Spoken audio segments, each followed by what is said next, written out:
Dito ho sa amin, magluluto naman ako ng paborito kong gulay, ang ginataang langka. Areho ay lalahukan ko ng maliliit na alimasag. Akin muna ho ring ilalaga ng ilang minuto hanggang sa arin pumula.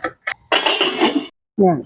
Okay na ho aring maliliit na alimasag. Kaunti ko lang aring bulak. Magigisa na ho tayo. Bawang. Uli.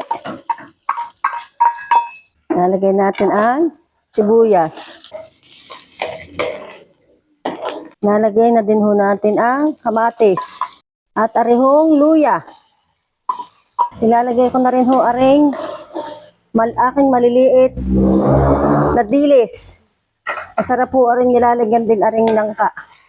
Yung maliliit na dilis. Saka arihong aking inilagang alimasag. Ariho, kakang gata. Purong-puro ho aring gata. Kakan mo na ho aring pabubulakan at ng ari ay maluto. Maigi ang gata. Ginisa mix. At saka ang akin hong pamintang durog. Lalagyan ko na rin ho ng asin. Dini ho sa pinagbalokan ng aking alimasag ay ilulutuin ko muna ho aring aking langka. Para ho, hindi ho makulta pag nilalagay ko agad sa gata. Ganda ho din sa langkay malambot na malambot. Nalagyan ho natin ng konti pang tubig. Ariho, malambot na ho ang aking langka. At ariho, pwede ko nang ilagay sa aking pinagbulakang gata. Ay, are, nagmamantin-mantika na ho aring gata. Ariho, masarap aring ginataan langka na may lahok na dilis sa tuyo at saka alimasag. Ariho, pampalasa ng langkang ginataan. Tamang-tama ho, may ilagay ko na ho ang aking pinalambot na langka. Yan. Yummy. Yummy, yummy, yummy.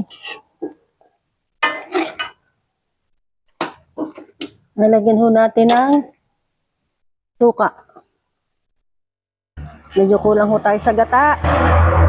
Nalagyan pa natin ng kaunti pang gata. Arin ang kokomamang inilagay ko.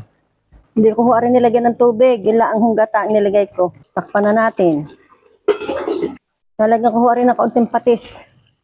Nalagyan na ho natin ang sili. Siling green. At saka ang atin hong siling labuyo.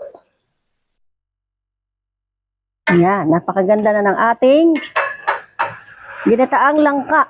Panaman-panama na ho ang timpla na rin. Ayos na ho are. Are na ho ang aking nalutong ginataang langka with seafoods na alimasag na maliliit. Tikman na ho natin aring masarap kong nilutong ginataang langka. Kain na ho kayo din eh.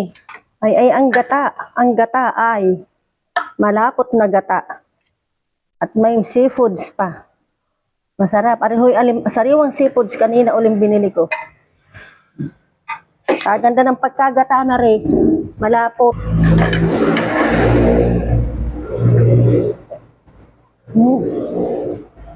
Sariwa. Okay na okay.